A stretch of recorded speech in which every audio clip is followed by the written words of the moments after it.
Hello friendos and bendos, it's me Z, and I want to talk about a controversy, which isn't something I normally talk about on this channel, but it's related to comics and being trans, and I just so happen to be a trans comic fan, and it's Pride Month, so I thought why not talk about this and use this video as an opportunity to discuss broadly how the internet views and treats these topics. This video will discuss the recent trans DC character, Alia Ratko, alias Featherweight, as well as the community reaction to her, especially focusing on this video by YouTuber Dead Domain, and why I think it was both harmful to comic fandom and wider trans rep discussion, and what that says about the current comic video essay sphere. This is not a drama video, I'm not doing this to harass anyone, I do not condone any harassment of anyone mentioned in this video, and I really intend this video to prompt you, the viewer, to think more about how you approach sensitive topics you see on the internet. So let's set the stage a bit. Just last year, 2025, DC Comics released a 6-issue miniseries Cheetah and Cheshire Rob the Justice League, with the first issue releasing in August and the 6th and final issue releasing this past January. The creative team behind this book were well-known writer and artist duo Greg Rucka and Nicholas Scott. The series centers around the titular characters of Cheetah and Cheshire formulating a plan to rob the Justice League Watchtower base. To do so, they form a team in typical heist story fashion. In issue 2, we're introduced to a member of the heist team, Alia Ratko, a brand new character to DC Comics. Her first scene shows her going to a protest and using her super strength to destroy a row of police riot vehicles, which inspires Cheetah and Cheshire to invite her onto the heist team as a designated muscle. In issue 3, we learn some more things about Alia, that she has the nickname Featherweight, and that she's the daughter of previously established character Nyssa Ratko, which would also make Alia the granddaughter of Ra's al Ghul and cousin of Damian Wayne. She's a pretty minor character all things considered, which is to be expected since she's a side character in a miniseries, though in my opinion, she gets enough moments to have her personality and vibe shine through. She's presented as very mousy and nervous generally, but she's also shown to have a strong distaste for authority and love for her community. She's also decently funny, having some nice one-liners. Overall, she has enough to make her endearing, while not overshadowing the two main leads, which is really all a side character needs. The controversy around her stems from the 6th and final issue, specifically this single page. In it, Alia says she's going to Greece to help the queer community there. When asked if she is queer, she says yes, and that she's bisexual and trans. Clarion, who throughout the miniseries has been very obviously crushing on Alia, then tries to ask if she'd be interested in dating him, to which she says she's a little old for him, gives him a peck on the cheek, and a maybe when you're older sport. Both reveal that she's transgender, and that final kiss on the cheek are where the controversy stems from. Before this issue, any speculation about Alia's gender or sexuality was just headcanon. With this reveal came articles from all over relaying the fact, from comic publication Bleeding Cool to LGBT publication Pink News, and with that came people discussing her. There was the usual right-wingers on Twitter moaning about the woke mind virus, and queer people are happy for a new queer character. But there was also discussion about whether she was good representation, about if things like how she dressed, her being small but strong, and her being anti-fascist were stereotypes, and, if so, whether that was good or bad. There was also talk about if her peck on the cheek with Clarion was quote-unquote grooming. That last one is strange to me. I guess it's more of an old-fashioned trope, but laying someone down gently with a maybe when you're older is something that's existed for as long as I can remember, and I've never seen anyone talk about it as seriously as when this comic came out. Maybe it's the way she says it, but it comes off to me as people on the internet viewing anything trans people do as inherently more sexual than when a cis person does it, even when it's something as chaste as a kiss on the cheek. Now, the discussion about whether or not things like the way Alia dresses is good or bad rep is fine. Healthy even. I think it's a good thing as long as things don't get vitriolic, to talk about what we want to see from how media treats us. What I don't think is a good thing is misinformation, wild speculation, and hyperbole in relation to a sensitive topic, which is what this video by Dead Domain titled DC's New Trans Rep is a Train Wreck is. By the time of this video I'm making, DD's video has about 240,000 views, which is a lot for a comic book news video, and enough, in my opinion, to make a response because lots of more people have probably seen it than have actually read the comic book. So, in the beginning of the video, DD says that while she believes there is no right way to do representation, she does think there is a wrong way, which is a statement I can agree with. The world is too wide and varied for there to be a universal correct way to depict any group of people, but there definitely are wrong harmful ways to, like big red sambo lips on a black person, or all your Asian characters being bright yellow with slit eyes. However, DD then goes on to say this. I can say for damn sure that one of DC Comics' newest heroes is wrong representation in all the worst ways. This is a very strong statement. When I think of something like this, my mind goes to something like a 4chan soy jack, and Featherweight is, well, not that. But let's see if I'm seeing this wrong, and I'm merely showing my bias. Let's talk about the creative team here first, Greg Rucka and Nicholas Scott. While Greg Rucka is a well-established name in the comic world, and I generally think is probably pretty well-meaning towards queer and LGBTQ folk, I mean, he's shown up to cons wearing rainbow flags in support, he's also a 56-year-old man. And that is important to remember as we move forward. Nicholas Scott is just the artist, but the artistic choices when it comes to the new trans and bi character, Featherweight, are where most of the issues lie. This part is just weird to me, because if most of the issue is with her character design, why say that Nicholas Scott is just the artist? Just a nitpick I have, it feels very dismissive. Over the weekend, images circulated in trans circles on social media mostly mocking and deriding Featherweight's appearance and characterization, because honestly, it plays like a greatest hits compilation of negative stereotypes perpetuated with a well-intentioned yet unknowledgeable liberal sheen. It's the kind of passive, lazy attempts at representation that makes people who already dislike trans people feel vindicated, and actual trans people are left frustrated. I let that clip play for a bit because there are a couple of things I want to talk about. The first is that, in that clip and throughout the video, Dee Dee uses Twitter screenshots to show that there's an overwhelmingly negative reaction to Featherweight. This to me is a little disingenuous. Twitter.com is not a monolith, nor is it representative of the entire internet, and there's a great amount of people on this planet that don't shout out every grievance they have onto the internet. A few tweets is not equivalent to any sort of study or metric. With the internet as fractured as it is today, there are groups that think all sorts of things. You could use it to say there's a group of people who think Featherweight is bad, but a majority of people? Girl, I can show random social media screenshots too. Along with that, Dee Dee describes Allie's design as fueled by a lack of knowledge, passivity, and laziness. She also says this. This is a character design you come up with by looking at a Pinterest femboy fashion mood board, not by looking at the plentiful examples of notable trans people who eschew these online stereotypes. Maybe the writers could have asked an actual trans woman who also worked as a writer at DC, like Gretchen Felker Martin, an award-winning writer who helmed the latest Red Hood series before she was fired for joking about Charlie Kirk. This part bothers me because not only is it assumptive, but also factually wrong.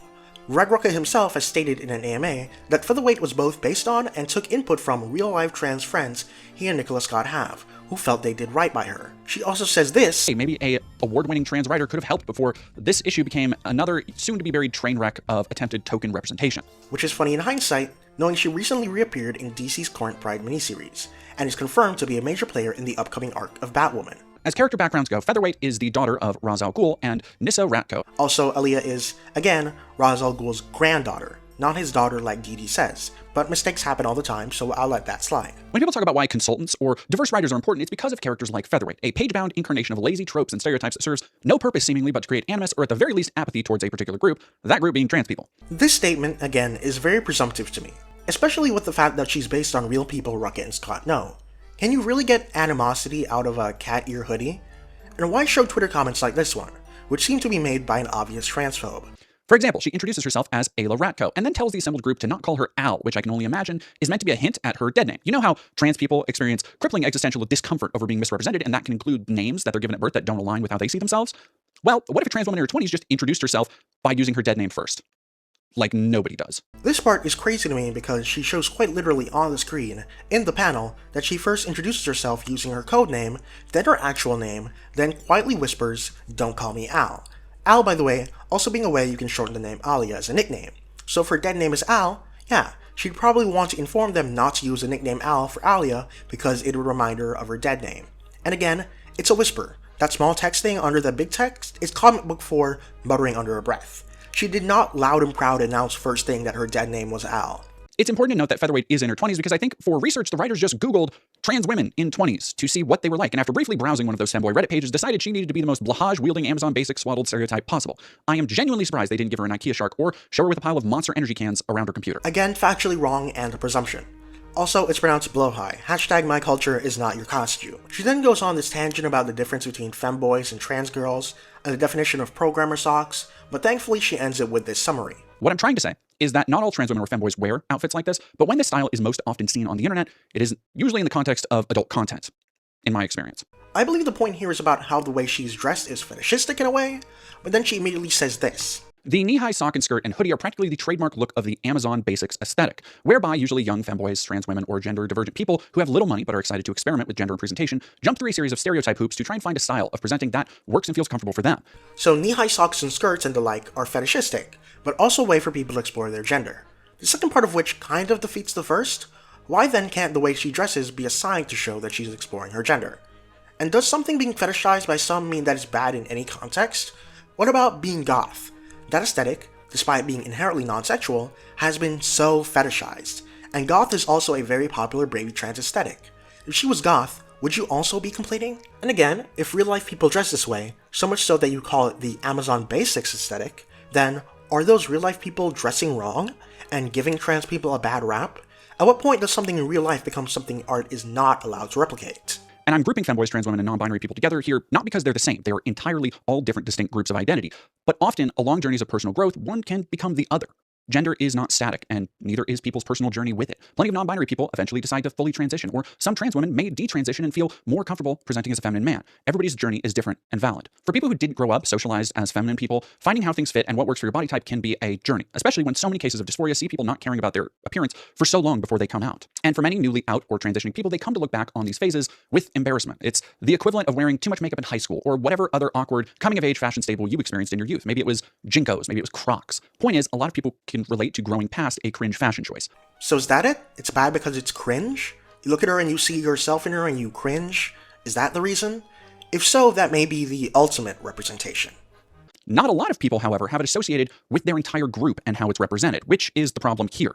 The fetishization of these looks is the kind of thing you would only really know about if you had any actual experiences with these groups that isn't just browsing trans porn accounts on Twitter, because a vast majority of trans women do not dress like a brisket Guilty Gear cosplay pulled from the bins at Goodwill in their day-to-day life. When they do, it's usually either as a joke or playing into the internet meme, and like I mentioned early in their journey of transition. Most trans feminine people in adulthood simply present as feminine people, not as a walking billboard that looks like she would give you a dose of her off-market HRT that comes from an anime girl bottle. Okay, so no, it's not that it's necessarily cringe, but because it's also heavily trans-associated. But is that a negative stereotype? Is that bad representation? Okay, so it's actually because not all trans people actually dress that way. But then that leads to the question of, so what about people who do? You want me to tell you the secret behind bad rep? I'll tell you. It's exaggeration. Stereotypes as a concept on their face are not inherently bad.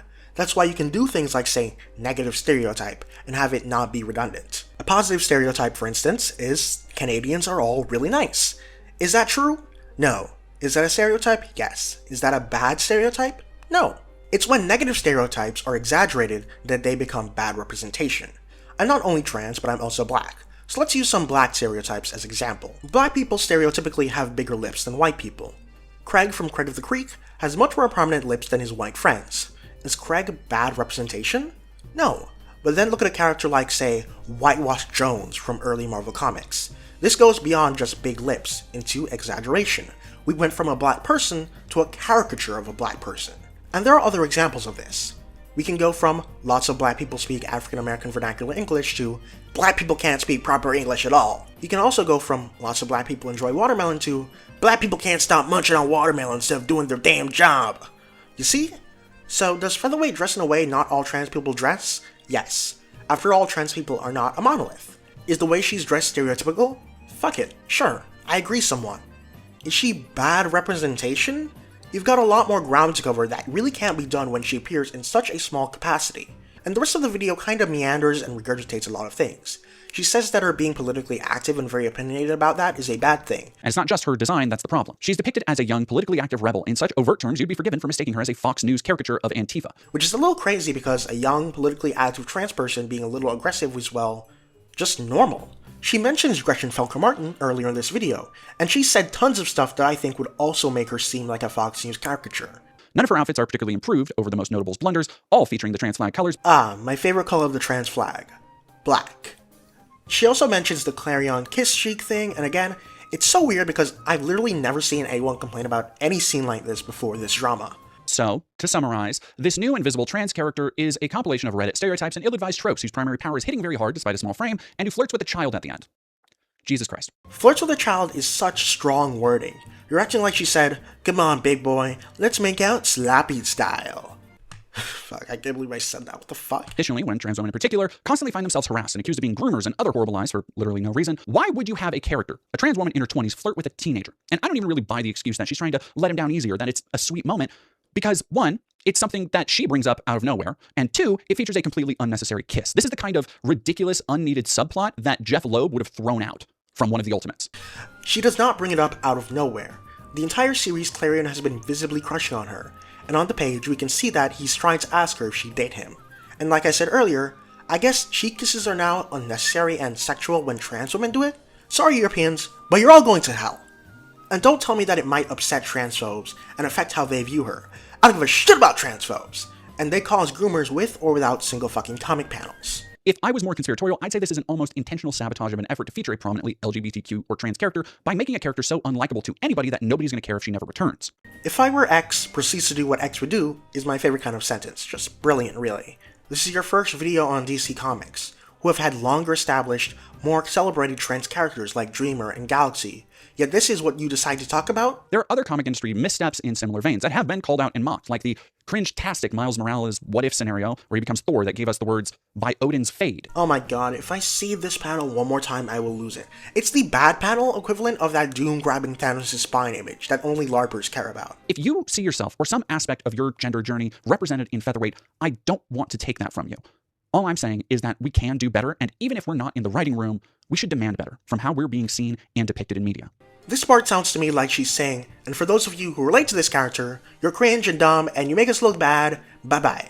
Which, wow, that is truly some trans solidarity. Anyway, the rest of this video is 2 minutes of Patreon credits, so let me end this video with a conclusion. I think videos like this are more harmful to trans people than a character like Featherweight ever could be. A video that assumes things about a writer that are blatantly false, a video that argues that a real way people dress and act is not worthy of representation, a video that blatantly gets facts wrong, a video that uses Twitter screenshots as evidence. There's no substance here besides riling people up. What nuance or perspective does this add to the discussion? Why was this made if not to capitalize on a then trending topic? Whether or not Dead Domain is actually a DC fan, and whether or not she does actually care about DC's trans rep, people like her, with an audience, need to do better, and we, the comic book community, need to do better with who we allow to sway public opinion. That's been it for me, Z, and I'll see you on the Watchtower. Bye.